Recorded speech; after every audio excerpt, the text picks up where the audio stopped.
En los años 20 y 30, Robert Musil, que preparaba su gran novela-ensayo El hombre sin atributos, vivía aislado de los ambientes culturales austríacos que, a su vez, no tenían mucho interés en verle, oírle o leerle.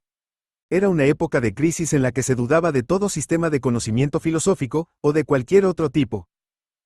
Así pues, esta conferencia sobre la estupidez pronunciada por Robert Musil en 1937 en la Federación Austríaca del Trabajo, después de la publicación de los 2 primeros volúmenes de su novela, es una de sus escasísimas apariciones en público, y también la última. En 1938, ante la ocupación nazi, Musil abandonó Viena para refugiarse en Suiza, donde murió 4 años después, prácticamente olvidado. ¿Qué es realmente la estupidez? ¿Quién es realmente estúpido? 7 años antes de esta conferencia, Robert Musil había escrito ya: si la estupidez no se pareciera tan perfectamente al progreso, al talento, o al mejoramiento, nadie querría ser estúpido. El lector podría preguntarse: ¿quién se ha creído que es este Musil para hablar de la estupidez? Esta pregunta es estúpida, como lo demuestra Musil. Se considera que, para hablar de la estupidez, hay que ser inteligente. Se considera que hacer gala de inteligencia es un signo de estupidez. Se considera, pues, más prudente no mostrarse inteligente, o sea, mostrarse estúpido. Esta prudencia, evidentemente pesimista, le recuerda a Musil aquella otra, más desastrosa, del más débil que, siendo el más sabio, evita mostrar su sabiduría. Esta podría amenazar la vida del más fuerte. Pero escribe Musil: el que está en el poder se irrita menos cuando los débiles no pueden que cuando no quieren. Por lo tanto, ser estúpido para no mostrarse inteligente, actitud que se considera estúpida, acaba por reducir al hombre a la desesperación, o sea, a un estado de debilidad. Este no es más que uno de los aspectos analizados por Musil en este texto, en el que cada frase es motivo de reflexión. Pocos escritos sobre este tema ponen tantas ideas y principios en cuestión, pocos escritos proponen tantas sugerencias heterodoxas. Robert Musil, sobre la estupidez. Señoras y señores, quien hoy en día tenga la audacia de hablar de la estupidez corre graves riesgos. Puede interpretarse como arrogancia o, incluso, como intento de perturbar el desarrollo de nuestra época. Por mi parte, hace ya varios años escribí: si la estupidez no se asemejase perfectamente al progreso, al talento, a la esperanza, o al mejoramiento, nadie querría ser estúpido. Esto ocurría en 1931 y nadie osará poner en duda que, incluso después, el mundo ha visto todavía más progresos y mejoras. De manera que se hace cada vez más urgente e inaplazable dar una respuesta a la pregunta: ¿qué es realmente la estupidez? No quisiera omitir que en mi calidad de poeta conozco la estupidez desde hace mucho tiempo, podría incluso decir que quizás he tenido con ella relaciones profesionales.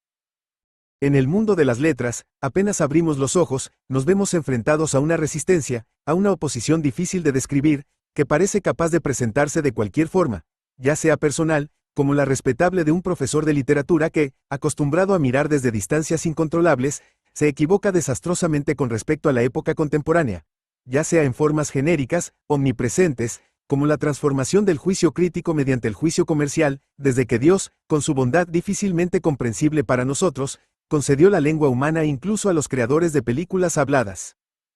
He descrito ya en diferentes ocasiones otros fenómenos de este tipo, pero no es necesario que me repita o que lo complete, y, por lo que parece, sería incluso imposible frente a la tendencia colosal que todas las cosas presentan en la actualidad. Basta con concretar, como resultado cierto, que la escasa sensibilidad artística de un pueblo no se revela solamente cuando las cosas salen mal y de forma violenta, sino también cuando salen bien y de todas las formas, por lo que existe solamente una diferencia gradual entre prohibiciones y opresiones, por un lado, y laureadas ad honorem, destinadas a ocupar cátedras universitarias y a figurar en las distribuciones de premios, por otro.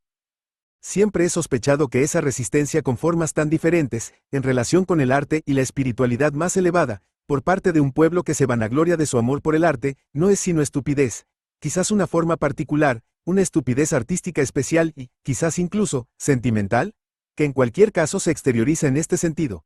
Al que se le llama un bello espíritu sería al mismo tiempo un bello estúpido, y todavía hoy no veo muchos motivos para abandonar esta convicción. Naturalmente, no se puede culpar a todo lo que afea algo tan totalmente humano como el arte. Una parte hay que atribuirla a las diferentes formas de falta de carácter, como han mostrado las experiencias de los últimos años. Pero no se debería objetar que la estupidez no interviene para nada en este caso, porque se refiere a la razón y no a los sentimientos, mientras que el arte depende de estos últimos. Sería un error. Por último, el goce estético es juicio y sentimiento. Y os pido permiso no solo para añadir a esta gran fórmula, que he tomado prestada a Kant, la precisión de que Kant habla de una facultad de juicio estético y de un juicio de gusto, sino también para repetir a continuación las antinomias a que ello conduce. Tesis. El juicio de gusto no se basa en conceptos, porque, si no, se podría discutirlo, decidir por medio de la demostración. Antítesis. Se basa en los conceptos, porque, si no, ni siquiera se podría discutirlo, buscar un acuerdo. Y en este punto quisiera hacer la pregunta de si un juicio de este tipo, con la misma antinomia, no es la base de la política y de la confusión de la vida en general. Y no es de esperar que, en una casa donde habitan el juicio y la razón, se presenten también sus hermanas y hermanitas, las diferentes formas de la estupidez. Sirva esto para indicar su importancia. Erasmo de Rotterdam escribió en su delicioso, y todavía hoy insólito, elogio de la locura, que, sin cierto grado de estupidez, el hombre no llegaría ni siquiera a nacer. Una prueba del dominio vergonzoso y aplastante que la estupidez ejerce sobre nosotros muchos la dan al mostrarse, amigable y conspirativamente sorprendidos, cuando se enteran de que alguien, en quien tenían puesta su confianza, tiene intención de evocar el nombre de ese monstruo. No solo he tenido esa experiencia, sino que además he podido comprobar muy pronto su validez histórica, cuando, durante mi investigación sobre los predecesores en la tradición de la estupidez, he descubierto una cantidad increíblemente pequeña de ellos. Pero los sabios prefieren evidentemente escribir sobre la sabiduría. Recibí de un docto amigo el ejemplar impreso de una conferencia dada en el año 1866 por Eduard Erdmann, discípulo de Hegel y profesor en la Universidad de Halle. Dicha conferencia, titulada Sobre la estupidez, comienza revelando enseguida que su anuncio fue acogido con carcajadas.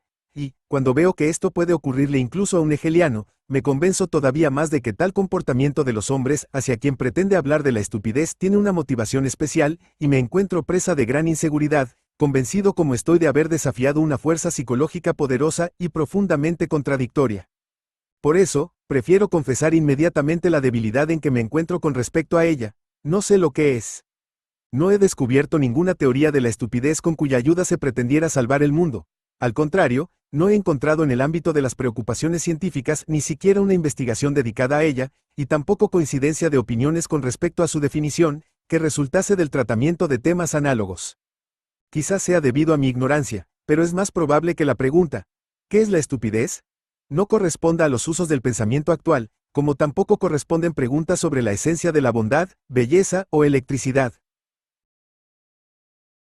Esto, a pesar del deseo de delimitar dicho concepto y de responder con la máxima sobriedad posible a tal pregunta preliminar a toda la vida, es bastante atrayente.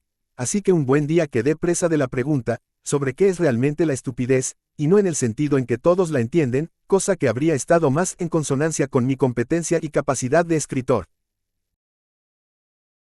Y, como no quería salir del paso con medios poéticos, ni estaba en condiciones de hacerlo de forma científica, he intentado el camino más sencillo, como se hace espontáneamente en estos casos, examinando el uso de la palabra estúpido y de su familia, buscando los ejemplos más frecuentes, e intentando fusionar un poco lo que iba escribiendo. Por desgracia, un procedimiento de este tipo presenta el riesgo de ser como una caza de mariposas. Durante un tiempo seguimos lo que creemos estar observando, sin perderlo de vista, pero, como por otras partes, por idénticos caminos en zigzag, se acercan otras mariposas, casi idénticas, pronto no sabemos bien si estamos todavía siguiendo la del principio. Y, así también, los ejemplos de la familia de la estupidez no siempre permiten distinguir si existe verdaderamente entre ellos un lazo originario o si atraen solo, exterior e improvisadamente, la atención de uno a otro, y no será nada fácil recogerlos todos en un haz que pertenezca verdaderamente a un estúpido. En tales condiciones, es casi indiferente cómo se comience. Hagámoslo, pues, de cualquier manera. Lo mejor es empezar inmediatamente con la dificultad inicial que consiste en el hecho de que quien quiera hablar de la estupidez, o asistir con provecho a una disertación sobre ella, debe presuponer que él mismo no es un estúpido, y, por eso, alardea de ser inteligente, aunque eso se considere generalmente como señal de estupidez.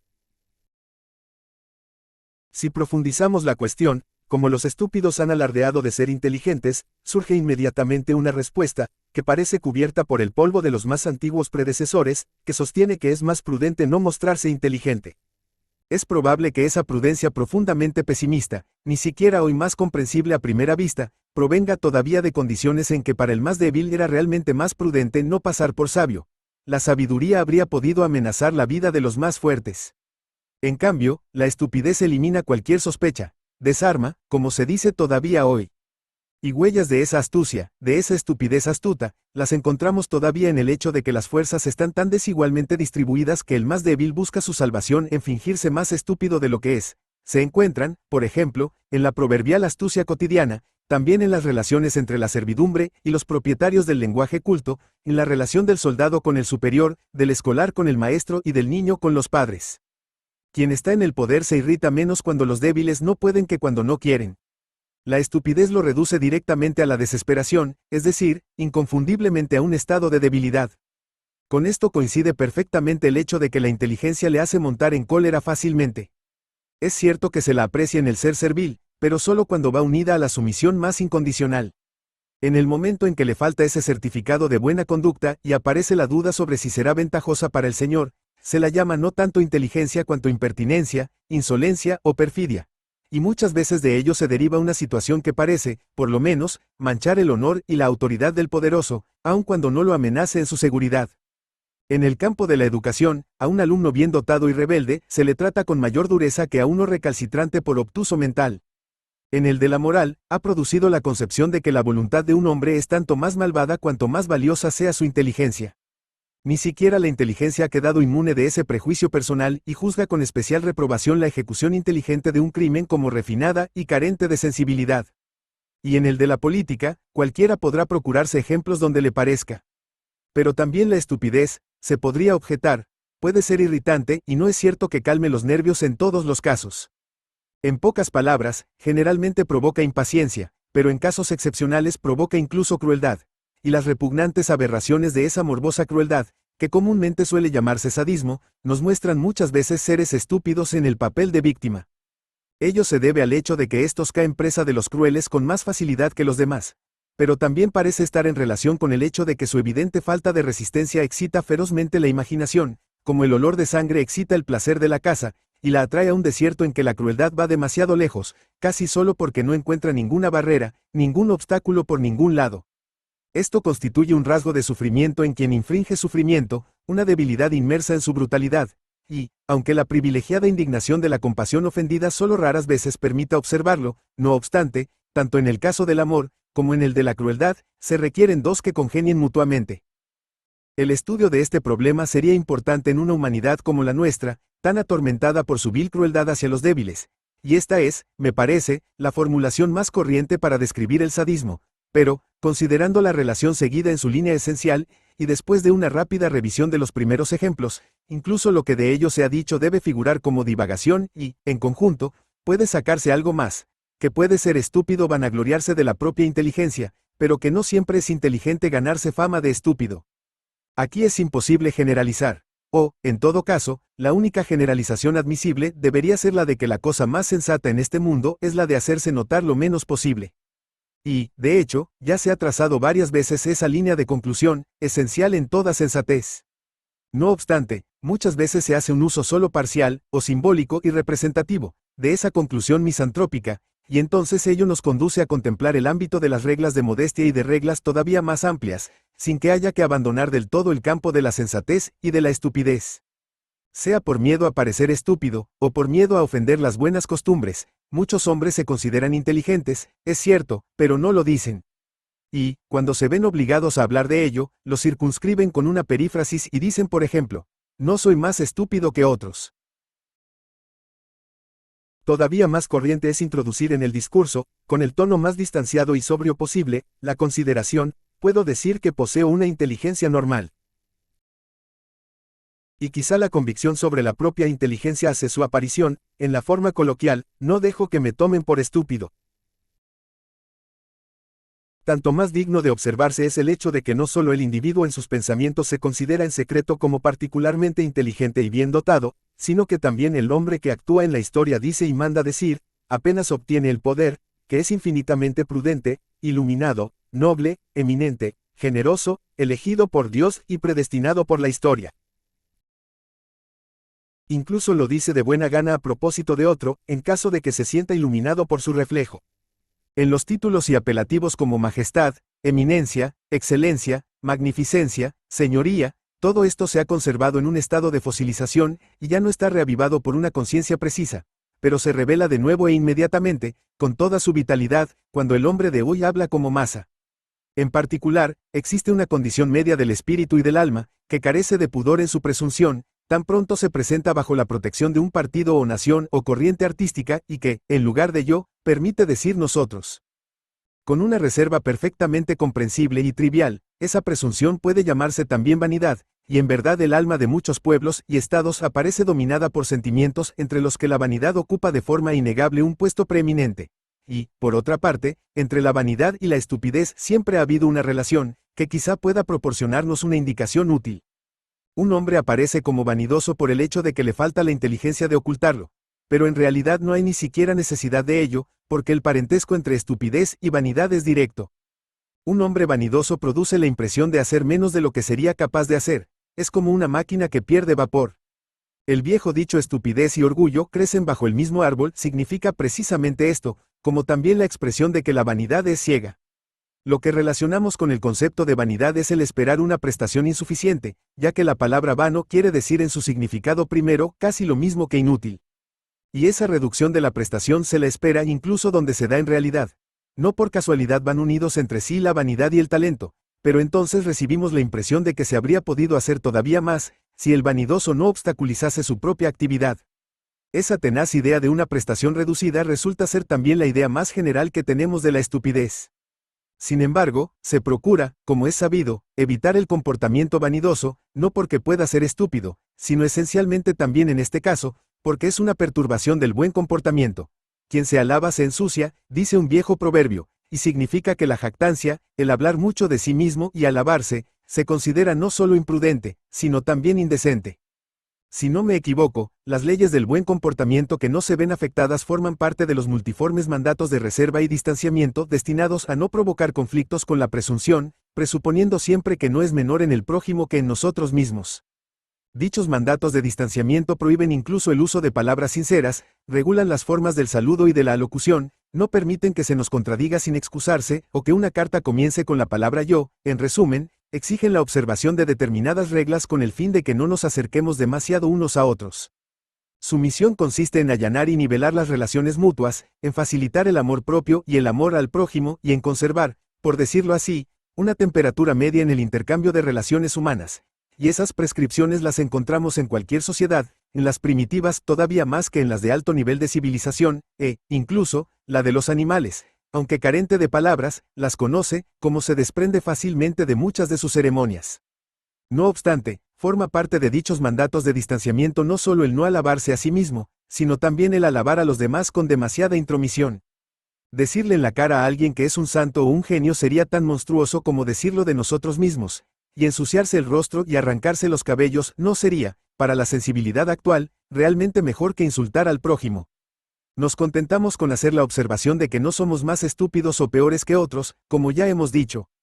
Lo que en una situación de orden se desecha son las formulaciones excesivas e incontroladas. Y, de la misma forma que antes hablábamos de la vanidad, por la que pueblos y partidos se creen superiores a los demás en inspiración, hemos de añadir aquí que la mayoría vitalista, como el individuo megalómano en sus alucinaciones, no solo cree detentar el monopolio de la sabiduría, sino también el de la virtud, y se considera valiente, noble, invencible, pía y buena, y que, entre los hombres, existe una propensión en particular, la de permitirse, cuando se presentan en masas, todo lo que les está prohibido como individuos. Esos privilegios de un nosotros, vuelto grande, producen hoy en día la impresión de que la civilización y la sumisión del individuo, cada vez más creciente, quedan compensadas por el embrutecimiento, que aumenta en la misma proporción, de las naciones, los estados y los grupos ideológicos. Y, evidentemente, en esto se revela una perturbación emotiva, una perturbación del equilibrio emotivo, que en el fondo precede al contraste entre yo y nosotros, así como a cualquier forma de valoración moral. Pero, deberíamos preguntarnos, ¿se trata todavía de estupidez en ese caso? ¿Tiene todavía algo que ver eso con la estupidez? Egregios oyentes, nadie lo pone en duda. Pero, permitidme, antes de responder, recuperar el aliento con un ejemplo no carente de cierta sensibilidad. Todos nosotros, aunque especialmente nosotros los hombres y, en particular, todos los escritores famosos, conocemos a esa dama que quisiera confiarnos a toda costa la novela de su vida y cuya alma, al parecer, siempre se ha encontrado en condiciones interesantes, sin que nunca haya alcanzado ningún éxito, que espera solamente de nosotros. ¿Es estúpida esa dama? Algo procedente del borbotón de las impresiones nos susurra. Sí, lo es. Pero la cortesía, y también la justicia, nos obligan a admitir que no lo es completamente, y no siempre. Habla mucho de sí misma, y en general habla mucho. Lanza juicios con mucha decisión y a propósito de cualquier cosa. Es vanidosa e indiscreta. Nos alecciona con frecuencia. Generalmente su vida sentimental no está en su sitio y, en general, su vida es un poco desgraciada. Pero, ¿acaso no existen también otros tipos de personas a quienes se podría aplicar todo esto o, por lo menos, en gran parte? Hablar mucho de sí mismo, por ejemplo, es también un vicio de los egoístas, de los inquietos e incluso de cierto tipo de melancólicos. Y el mismo comportamiento en general se puede atribuir, en especial, a los jóvenes, de cuyos fenómenos de crecimiento forma parte el hablar mucho de sí mismos, ser vanidosos, sabiondos, y un poco fuera de lugar en la vida, mostrar, en suma, esas desviaciones de la inteligencia y del decoro, sin que por ello sean estúpidos o más estúpidos de lo normal, debido al hecho de que todavía no han llegado a ser inteligentes. Señoras y señores, los juicios de la vida cotidiana y de su experiencia humana suelen ser exactos, pero suelen estar, además, equivocados. No son fruto de la búsqueda de una auténtica doctrina, sino que solo representan actos psíquicos de aprobación o de defensa. Por eso, este ejemplo solamente nos enseña que cualquiera puede ser estúpido, pero no lo es necesariamente, que el significado cambia con el contexto en que aparece y que la estupidez va estrechamente vinculada a otros elementos, sin que se pueda encontrar por ningún lado el hilo que permita descoser de una vez el tejido. Incluso la genialidad y la estupidez van inseparablemente unidas, y la prohibición, bajo pena de ser considerado estúpido, de hablar mucho y de hablar mucho de sí mismo, la humanidad la elude de forma curiosa, por medio del poeta. A este se le permite contar, en nombre de la humanidad, que ha comido bien o que el sol brilla en el cielo, puede poner al desnudo su interior, revelar secretos, hacer confesiones, hacer declaraciones con extraordinaria sinceridad. Por lo menos muchos poetas lo hacen, y todo esto presenta el aspecto de una excepción que la humanidad se concede para hacer algo que, de otra forma, prohíbe. De esa forma habla incesantemente de sí misma, y con la ayuda del poeta ha narrado ya millones de veces las mismas historias y aventuras, variando solamente las situaciones, sin que el resultado haya supuesto para ella ningún progreso o enriquecimiento del pensamiento. No habría entonces que sospechar estupidez en ella por el uso que hace de su poesía, y por la adaptación de la poesía a su uso. Yo, por mi parte, no lo considero del todo imposible.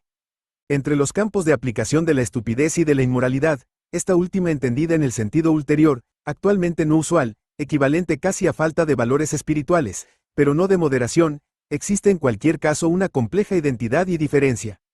Y esa mutua pertenencia, esa relación, es semejante a lo que Johann Eduard Erdmann expresó en un pasaje importante de su ya citado discurso, con la formulación de que la ordinariez es la praxis de la estupidez. Dice, las palabras no son la única forma en que se revela un estado psíquico. También se expresa en acciones. Igual ocurre con la estupidez.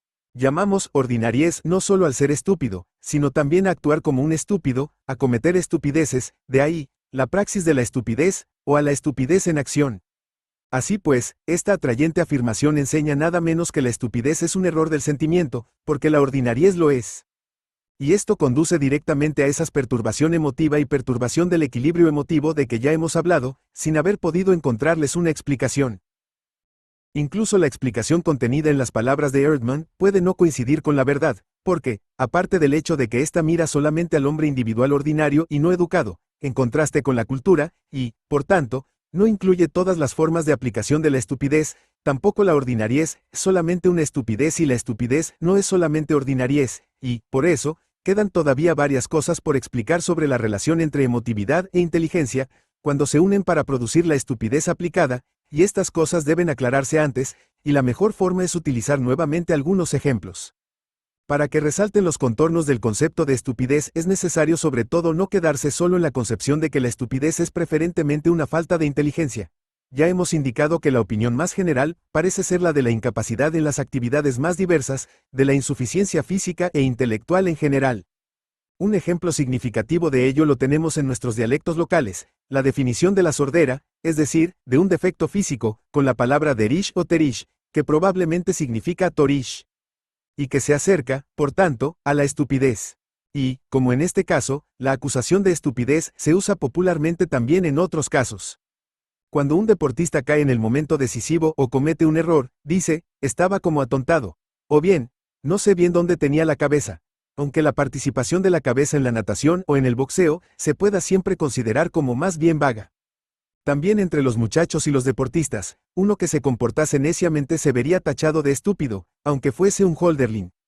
Además, existen situaciones de negocios en que quien no sea astuto y sin escrúpulos pasa por ser estúpido. En conjunto, con acento agudo SA son estupideces ligadas a sabidurías más antiguas que la que se alaba oficialmente. Y, si no estoy mal informado, en la era germánica antigua, no solo las concepciones morales, sino también las nociones de lo competente, experto y sabio, es decir, las nociones intelectuales, se referían a la guerra y a la lucha. Así pues, a toda sabiduría le corresponde su estupidez, e incluso la psicología animal ha descubierto en sus pruebas de inteligencia que a todo tipo de prestación se podía atribuir un tipo de estupidez. Por eso, si quisiésemos encontrar un significado de la inteligencia, lo más extenso posible, resultaría de estas comparaciones poco más o menos el de habilidad y capacidad, y todo lo que es incapaz se podría llamar estúpido. Y así es en realidad cuando una habilidad perteneciente a una estupidez no recibe al pie de la letra el nombre de inteligencia. Que la habilidad ocupa el primer lugar y satisface en un momento determinado el concepto de inteligencia y de estupidez es algo que depende de la forma de vida. En épocas de seguridad individual serán la justicia, la violencia, la agudeza de los sentidos y la agilidad física las que caractericen el concepto de inteligencia, mientras que en épocas de una mentalidad de vida más espiritual, con las reservas necesarias, se podría incluso decir, burguesas, se sustituyen por el trabajo intelectual. Más exactamente, debería ser el trabajo intelectual más elevado, pero en el desarrollo de las cosas ha resultado la preponderancia de la prestación racional, que se ve escrita en el rostro vacío, bajo la dura frente de una activa humanidad. Y así ha resultado que hoy día la inteligencia y la estupidez se refieren solo, como si no pudiese ser de ninguna otra forma, al raciocinio y a los diferentes grados de su habilidad, aunque ello sea más o menos unilateral. La concepción general de incapacidad unida desde el principio a la palabra estúpido, ya sea en el sentido de incapaz frente a cualquier cosa o bien en el de una cualquiera incapacidad específica, tiene además una consecuencia importante. Los términos estúpido y estupidez, en cuanto significan incapacidad genérica, pueden sustituir, a veces, cualquier palabra que indique una incapacidad específica. Este es uno de los motivos por los que la acusación recíproca de estupidez está hoy tan difundida. En otro contexto, esa es también la razón por la que el concepto es tan difícil de delimitar, como mostraban nuestros ejemplos. Basta leer las anotaciones que aparecen al margen de novelas de cierta pretensión que han permanecido durante mucho tiempo casi en el anonimato de las librerías circulantes. En este caso, en el que el lector está solo con el poeta, su juicio se expresa con frecuencia en la palabra estúpido, y en sus equivalentes, como imbécil, absurdo, estupidez inexpresable, y otras semejantes. Así también con acento agudo SA son las primeras palabras de indignación, cuando el hombre se enfrenta en masa con el artista, así en las exposiciones artísticas o en las representaciones teatrales, y se escandaliza. También habría que recordar aquí la palabra kitsch, predilecta como ninguna otra como primer juicio entre los propios artistas, sin que, a pesar de todo, al menos por lo que yo sé, se pueda definir su concepto y expresar su goce, salvo con el verbo verkitchen, que en el uso coloquial tiene el valor de vender a bajo costo, vender con pérdidas. Kitsch tiene también el sentido de mercancía a un precio demasiado barato, de ganga, y tengo la impresión de que este significado, traspuesto en sentido espiritual, se puede aplicar allí donde la palabra se usa inconscientemente con razón. Puesto que mercancía de ganga, chapucería, entran en la palabra kitsch principalmente en el sentido unido a ellas de mercancía sin valor, insuficiente, y, por otra parte, el concepto de invalidez, de insuficiencia, está también en el uso de la palabra estúpido. No es exagerado afirmar que tendemos a definir de cualquier modo estúpido todo lo que no nos cae bien, especialmente si, a partir de eso, pretendemos además respetarlo como de elevada sensibilidad artística. Y, para definir ese de cualquier modo, es importante observar que el uso de las expresiones de estupidez está íntimamente compenetrado con otro uso, que comprende las también imperfectas expresiones para lo que es vulgar y moralmente repugnante. Ello conduce nuestra mirada a un momento ya observado, al destino común de los conceptos estúpido e indecente. Porque no solo kitsch, la expresión estética de origen intelectual, sino también las palabras morales porquería, repugnante, asqueroso, insolente, morboso, son críticas artísticas incisivas y subdesarrolladas, y juicios sobre la vida. Sin embargo, quizás estas expresiones contienen también un esfuerzo intelectual, una diferenciación de significado, aunque se usen sin distinción, y entonces el último medio a que se recurre es al grito ya casi mudo. ¡Qué indecencia!, que sustituye a todo el resto y puede repartirse el dominio del mundo con el grito ¡qué estupidez! Porque esas dos palabras pueden sustituir a todas las demás, ya que estúpido ha adquirido el significado de incapacidad genérica, e indecente, el de ofensa genérica a la moral. Y, si oímos lo que los hombres dicen uno de otro, parece que el autorretrato de la humanidad, tal como se viene desarrollando de modo incontrolado a partir de esas fotografías de grupos recíprocas, se componga solo de variaciones sobre esas dos palabras de color desagradable. Quizá valga la pena observarlo con mayor atención. Sin duda, ambas constituyen el escalón más bajo de un juicio que no ha llegado a su maduración, una crítica que se ha estructurado del todo, que siente que algo no va, pero no está en condiciones de decir que. El uso de estas palabras es la expresión más simple y más fuerte de desaprobación que se puede encontrar, es el comienzo de una respuesta y, al mismo tiempo, su conclusión. Si pensamos que estúpido e indecente, sea cual sea su significado, se usan como insultos.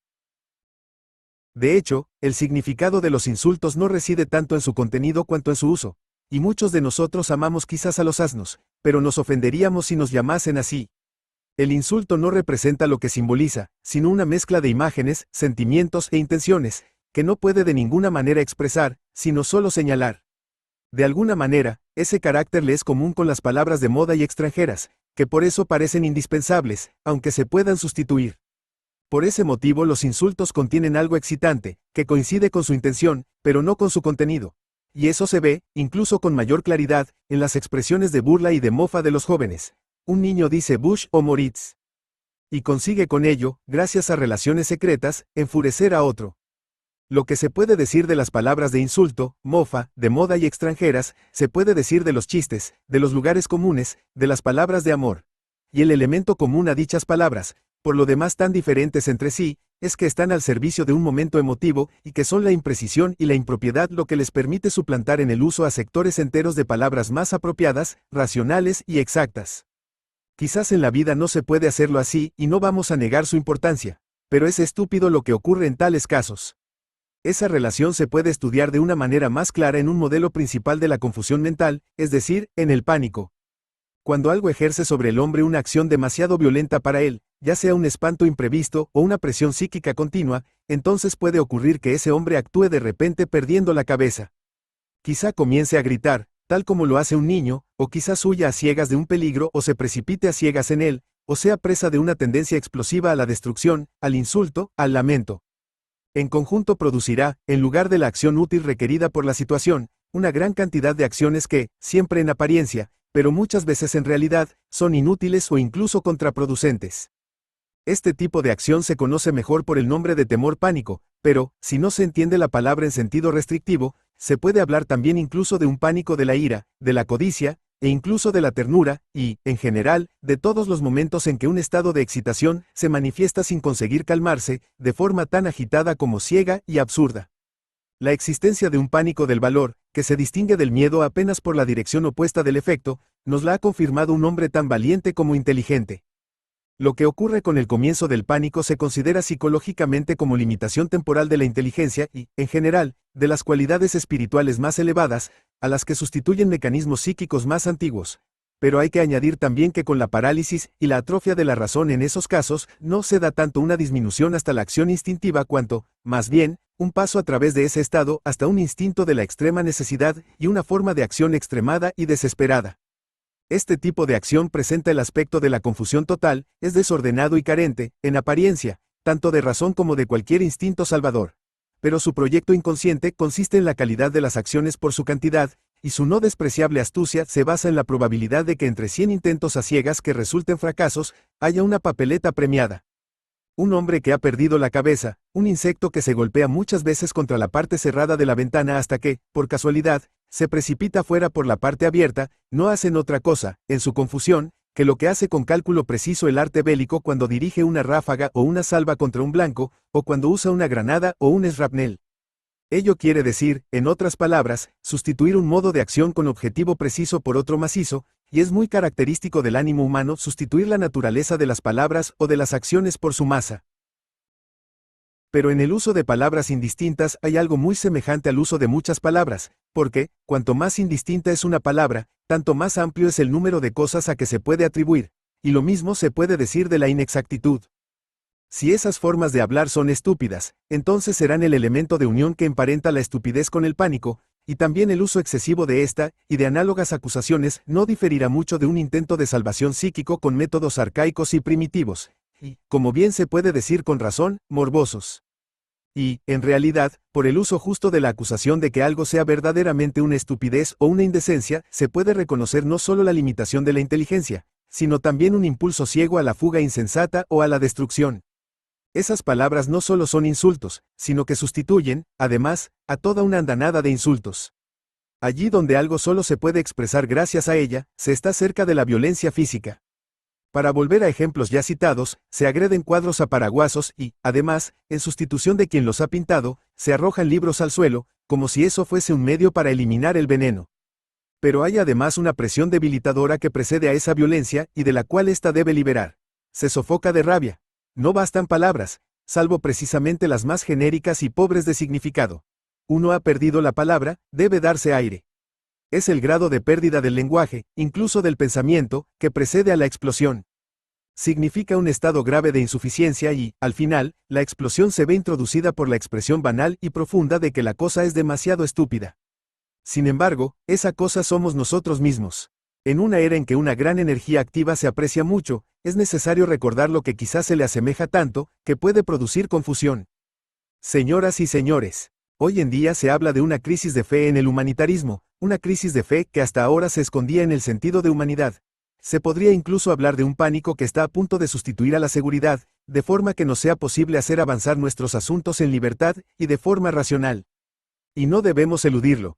Esos dos conceptos morales y también ético-estéticos, la libertad y la razón, que están unidos a nosotros como emblemas de la dignidad humana de la época clásica del cosmopolitismo alemán, ya hacia la mitad del siglo XIX o poco después, no estaban en tan buenas condiciones. Lentamente fueron quedando fuera de uso, no se sabía qué hacer con ellos, y el mérito de que hayamos dejado que se reduzcan cada vez más, corresponde no tanto a sus enemigos cuanto a sus amigos. Por eso, no podemos ni siquiera eludirlos en el futuro. Nosotros, o quienes vengan después, no recuperaremos esas concepciones inmutadas. Nuestra misión, y justificación de las pruebas a que se verán sometidos los espíritus, será, y esta es la misión muchas veces incomprendida, llena de dolor y esperanza al mismo tiempo, de todas las generaciones, la de realizar con las menores pérdidas posibles ese paso hacia lo nuevo que siempre es necesario, incluso bastante deseable. Y ya que no se ha llegado, en el momento justo, al paso hacia ideas que conserven en parte el pasado, pero que se transformen ellas mismas, tanto más necesarias son en esa actividad concepciones que sirvan de sostén a lo verdadero, racional, importante, sabio, y, por eso, en el extremo opuesto, también a lo estúpido. Pero, ¿qué noción, o noción parcial, se puede tener de la estupidez, cuando la noción de razón y de inteligencia está en decadencia? Y, para demostrar hasta qué punto cambian esas concepciones con el tiempo, quiero ofrecer este pequeño ejemplo, de que a la pregunta, ¿qué es la justicia?, se responda, cuando se castiga al otro, que en un manual de psiquiatría, muy conocido hace tiempo, se citaba como caso de imbecilidad, mientras que en él se basa hoy una concepción del derecho bastante discutida. Por eso, temo que no será posible concluir ni siquiera con las más modestas argumentaciones sin por lo menos citar un núcleo independiente de cambios temporales, del que surgen otras cuestiones y consideraciones. No tengo ningún derecho a presentarme como psicólogo, y ni siquiera tengo la intención de hacerlo, pero me parece que un poco de atención a esa ciencia es la primera cosa de la que puede esperarse cierta ayuda. La psicología de otro tiempo distinguía entre sensación, voluntad, sentimiento y fantasía o inteligencia, y estaba claro que la estupidez era un grado inferior de inteligencia. La psicología de nuestros días ha disminuido la importancia de la distinción entre los diferentes campos de la psiquis, ha reconocido la recíproca dependencia y compenetración de las diferentes actividades psíquicas, y con ello ha hecho que se complique la respuesta a la pregunta de qué significa la estupidez para la psicología. Naturalmente, también de acuerdo con las concepciones actuales, existe una relativa independencia de la actividad razonadora, pero, incluso en las condiciones más tranquilas, la atención, comprensión, memoria y demás, casi todo lo que pertenece a la razón, depende probablemente también de la calidad de la índole emotiva. A ello se añade, en la experiencia práctica, como también en la espiritual, una posterior compenetración de inteligencia o de emotividad que es casi indisoluble.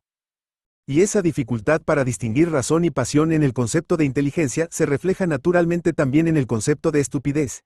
Y sí, por ejemplo, la psicología médica describe el pensamiento de deficientes mentales con palabras como pobre, impreciso, incapaz de abstraer, carente de claridad, lento, fácil para distraerse, superficial, unilateral, rígido, complicado, excesivamente móvil, confuso, se comprende sin más que esos atributos se refieran en parte a la razón y en parte al sentimiento. Por eso se puede decir, la estupidez y la inteligencia dependen tanto de la razón como del sentimiento, y, si una u otro prevalecen, si, por ejemplo, en la imbecilidad, la debilidad de la inteligencia está en primer plano, o la debilidad del sentimiento según algunos famosos moralistas rígidos, puede dejarse que los especialistas decidan, mientras que nosotros, los profanos, debemos arreglárnoslas de forma un poco más libre. En la vida, se suele entender por estúpido a alguien que es algo débil de cerebro. Pero, existen también las más variadas aberraciones intelectuales y psíquicas, por las que incluso una inteligencia indemne desde el nacimiento puede verse tan impedida, obstaculizada y confusa, que se vea reducida a una condición en la que el lenguaje tenga a su disposición una vez más solo la palabra estupidez. Por tanto, dicha palabra incluye dos tipos en el fondo bastante diferentes. Una estupidez simple y honesta, y otra que, un poco paradójicamente, es señal de inteligencia también. La primera se debe más que nada a una debilidad de la razón, la otra más bien a una razón que es un poco débil respecto a otra cosa, y esta última es, con mucho, la más peligrosa. La estupidez honrada es un poco dura de mollera y lenta para aprender. Es pobre de imágenes y palabras, y torpe en la forma de usarlas. Prefiere las cosas banales, porque se le quedan bien fijadas en la mente a través de su frecuente repetición, y, una vez que se le ha quedado grabado algo en la mente, no piensa dejar que se lo quiten fácilmente, o que lo analicen, o ponerse ella misma a reflexionar sobre ello. En el fondo tiene no poco en común con la sana vida de las mejillas rojas. Es cierto que muchas veces es vaga e imprecisa en el pensar, y con frecuencia su pensamiento deja de funcionar frente a nuevas experiencias, pero, como compensación, se atiene más a lo que se puede aprender a través de los sentidos, y que se puede, por decirlo así, contar con los dedos. En suma, es la querida estupidez luminosa, y si no fuese quizá tan ingenua, confusa y, al mismo tiempo, tan impenetrable a toda explicación hasta el punto de hacer enloquecer, sería una aparición por lo menos amable. No puedo renunciar a ilustrar dicha aparición con algunos ejemplos que la muestran también por otros lados, y que he sacado del Manual de Psiquiatría de Bleuler. Un imbécil expresa lo que nosotros despacharíamos con la fórmula médico a la cabecera del enfermo con las siguientes palabras. Un hombre que sujeta la mano de otro, este está en la cama, además, hay una monja. Es el modo de expresarse de un primitivo, describiendo. Una mujer de servicio no muy despierta considera una broma tonta proponerle que lleve sus ahorros al banco, donde producirían intereses. Nadie, dice, sería tan estúpido de pagarle dinero, cuando encima se lo guarda, y en ello se expresa una visión caballeresca, una relación hacia el dinero. Como en mi juventud podía encontrarse en raros casos, entre viejos patricios. A un tercer imbécil se le considera como síntoma el hecho de afirmar que una moneda de 2 marcos vale menos que una de 1 marco y 2 de medio marco, porque, este es su razonamiento, hay que cambiarla y entonces se obtiene muy poco cambio. Espero no ser el único imbécil de esta sala que apruebe cordialmente esta teoría de los valores en personas que no prestan atención cuando cambian el dinero. Pero volvamos de nuevo a la relación con el arte. La estupidez simple es muchas veces verdaderamente artística. En vez de responder a una palabra, estímulo, con otra palabra, como hace un tiempo estaba muy difundido en determinados experimentos, responde con frases completas, y, dígase lo que se diga, dichas frases tienen algo no muy diferente de la poesía. Repito aquí algunas respuestas, colocando delante la palabra estímulo. Encender, el hornero enciende la leña. Invierno, está compuesto de nieve. Padre, una vez me tiró rodando por la escalera. Bodas, sirven para dormir. Jardín, en el jardín siempre hace buen tiempo. Religión, cuando se va a misa. ¿Quién era Guillermo Tell? Lo representaron en el bosque. Había también mujeres y niños disfrazados. ¿Quién era San Pedro? Cantó 3 veces. La ingenuidad y la gran plasticidad de estas respuestas, la sustitución de concepciones más elevadas por la simple narración, la importancia dada dentro de esta a los elementos superfluos, localizaciones y añadidos, y otras veces la condensación abreviadora, como en el ejemplo de San Pedro, todos ellos son antiquísimos instrumentos de la poesía. Y, aunque creo que un exceso de ellos, como se usa actualmente, acerca al poeta al idiota, sin embargo, no se puede desconocer el elemento poético que hay en este último, y es significativo que en la poesía el idiota pueda aparecer representado con una extraña complacencia para su espíritu. Con relación a esta estupidez nuestra, la pretenciosa y la más elevada, se encuentran en un contraste quizá demasiado violento.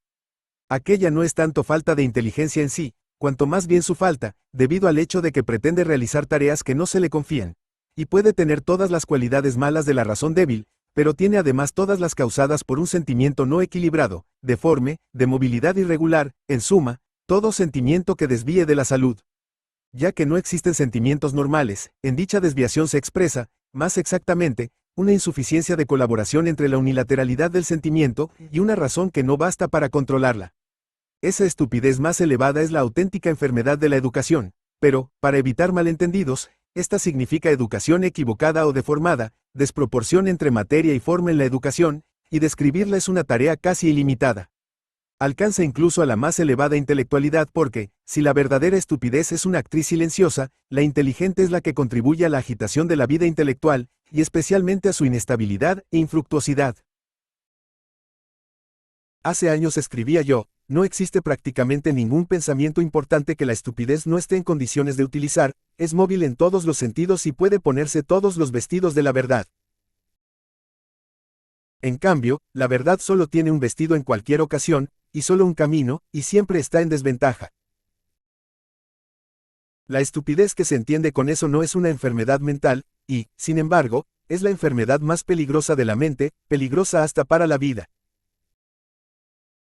Es cierto que cada uno de nosotros debería identificarla en sí mismo, y no esperar a reconocerla en sus grandes explosiones históricas. Pero, ¿cómo reconocerla? ¿Y qué sello inconfundible podemos imponerle? En la actualidad la psiquiatría indica como síntoma principal para los casos que se refieren a ella la incapacidad para tener orden en la vida, el fallo ante todas las tareas que ésta impone, o incluso imprevistamente ante una tarea en la que nadie hubiera esperado una falla.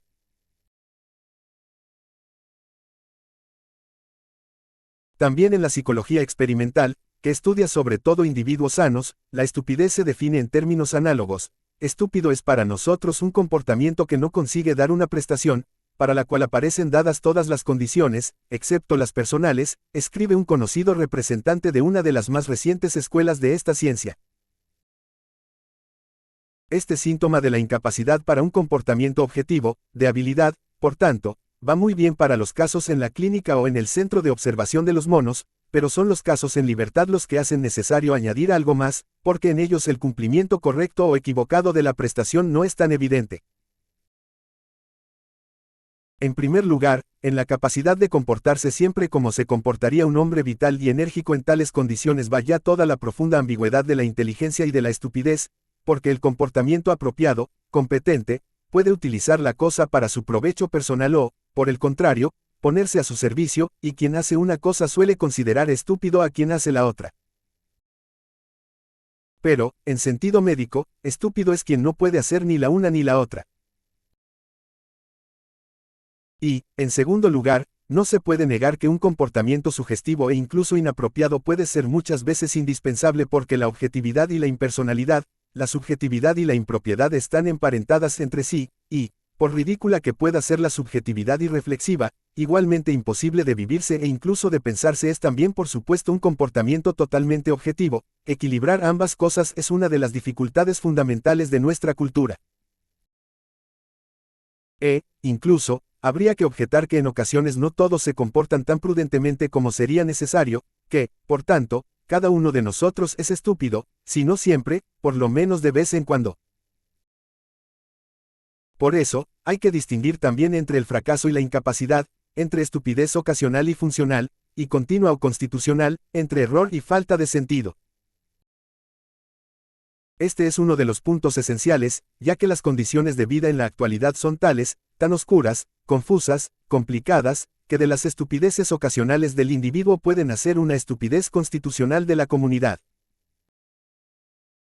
Esto nos lleva, para concluir también fuera del campo de las cualidades personales, a considerar una sociedad afectada por taras mentales. Es cierto que no se puede aplicar a la sociedad lo que se produce psicológica y realmente en el interior del individuo, por tanto, tampoco las enfermedades mentales y la estupidez, pero actualmente podría hablarse de una imitación social de deficiencias mentales. Los ejemplos a propósito son evidentes. Con esto último hemos sobrepasado el ámbito de la explicación psicológica. Esta nos enseña que una mente inteligente tiene determinadas cualidades, como claridad, precisión, riqueza, elasticidad a pesar de la solidez, y muchas otras más, que se podrían enumerar, y que dichas cualidades son en parte innatas, en parte se adquieren, junto con los conocimientos que uno acumula, como una especie de habilidad en el pensar. De hecho, una buena inteligencia y una mente ágil significan casi la misma cosa. Para llegar a ella solo hay que superar la pereza. La disposición natural se puede incluso educar, y la extraña expresión deporte mental expresa también bastante bien qué es lo especial. La estupidez inteligente, en cambio, no se encuentra tanto en contraste con el intelecto cuanto con el pensamiento e incluso con el sentimiento, siempre que no se entienda por ello solo una mezcla de estados sentimentales. Como los pensamientos y los sentimientos se mueven juntos, pero también porque en ellos se expresa el mismo individuo, algunos conceptos como anchura, estrechez, agilidad, simplicidad, fidelidad se pueden aplicar tanto al pensamiento como al sentimiento. Y aunque la conexión que resulta no sea del todo clara, basta, en cualquier caso, para poder decir que la razón forma parte también del sentimiento, y que nuestros sentimientos están en relación con la inteligencia y con la estupidez. Contra esa estupidez hay que actuar con el ejemplo y con la crítica. La concepción aquí expuesta se diferencia de la opinión corriente, que no está del todo equivocada, pero es unilateral, según la cual un sentimiento profundo y sincero no necesitaría la razón, sino que, al contrario, se vería solamente contaminado. La verdad es que en ciertas personas simples algunas cualidades apreciables como fidelidad, constancia, pureza de sentimientos y similares, se presentan sin mezcla, pero solo porque la competencia de las otras cualidades es demasiado débil. Un caso límite de ello se nos ha presentado antes con la imagen de la idiotez amable. No tengo la intención de envilecer con estas precisiones el sentimiento bonachón y bien intencionado.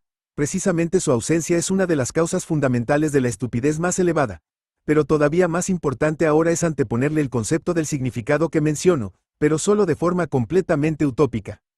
El significado reúne en sí la verdad que podemos reconocer en él con las cualidades del sentimiento en que tenemos fe, para alcanzar algo nuevo, una comprensión, pero también una decisión, un seguir siempre fortalecido, algo que tiene un contenido psíquico y espiritual, y exige un comportamiento de nosotros y de otros.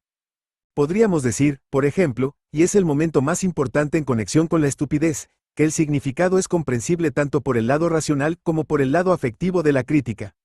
El significado es también lo contrario, tanto de la estupidez como de la ordinariez, y la desproporción general, en que hoy los momentos emotivos asfixian a la razón en vez de darle impulso, desaparece en el concepto de la significación. No hablemos más de ello, quizás hayamos dicho ya más de lo que podemos sostener responsablemente. Porque, si hubiese que añadir algo más, sería esto: que con cuanto hemos dicho no hemos dado ninguna señal segura de reconocimiento y de distinción del significado, y que no sería fácil dar una plenamente satisfactoria. Sin embargo, esto nos lleva al último y más importante remedio contra la estupidez, la modestia. Ocasionalmente todos nosotros somos estúpidos, y debemos actuar a veces como ciegos o semiciegos. Si no fuese así, el mundo se cerraría. Y, si alguien pretendiese deducir de los peligros de la estupidez la regla: abstente de juzgar y de decidir en todo lo que no comprendas completamente, permaneceríamos inertes. Pero esta situación, de que actualmente se habla tanto, es análoga a otra, conocida desde hace mucho, en el ámbito del intelecto. Como, de hecho, nuestro saber y nuestra capacidad son incompletas, en todas las ciencias nos vemos obligados a emitir juicios aventurados, pero, esforzándonos, hemos aprendido a reducir dicho error a límites conocidos, y dentro de los cuales pueda corregirse. Nada impide trasladar ese juicio y esa acción, exactos y llenos de orgullo y de humildad a un tiempo, a otros campos de nuestra existencia. Y yo creo que el principio: actúa bien, cuando puedas, y mal, cuando debas, y, entre tanto, ten conciencia de los límites de error de tu obrar, nos conduciría ya a la mitad del camino para la creación de una vida llena de perspectivas positivas. Pero con estas observaciones, hace rato que he acabado mis argumentaciones que, como afirmaba al principio, no son sino un estudio preliminar. Y con el pie en el límite, declaro que no estoy en condiciones de ir más allá, porque con un solo paso más estaríamos fuera del ámbito de la estupidez, que incluso en teoría es variado e interesante, y entraríamos en el de la sabiduría, una región desértica y en general esclavizada por los hombres. Robert Musil, Klagenfurt, 6 de noviembre de 1880, Ginebra, 15 de abril de 1942, fue un escritor austríaco. Es, junto con Thomas Mann y con Franz Kafka, uno de los más importantes novelistas en lengua alemana del siglo XX, y también, durante muchos años, fue uno de los menos conocidos. Estudió en la Academia Militar de Eisenstadt, graduándose como cadete en la de Rannais, y continuando en la de Viena, que dejó para estudiar ingeniería en la Universidad Técnica de Alemania en Brno. Continuó sus estudios, licenciándose y doctorándose en filosofía y psicología en la Universidad de Berlín, ya escribiendo por entonces. Trabajó como bibliotecario en la Universidad Técnica de Viena y en el Diario Literario de Berlín. Durante la Primera Guerra Mundial, sirvió en el ejército imperial, y terminada esta, fue funcionario, abandonando este trabajo para dedicarse de lleno a la escritura. Ante la llegada de la Segunda Guerra Mundial, se exilió a Suiza, donde murió. Notas. 1. Derisch y Terisch significan sordo. Torich, que en alemán significa tonto, se pronuncia igual que Torisch, menor que. 2. Wilhelm Busch, 1832 a 1908, célebre dibujante y humorista alemán, autor de Max und Moritz, historia de dos niños terribles, menor que.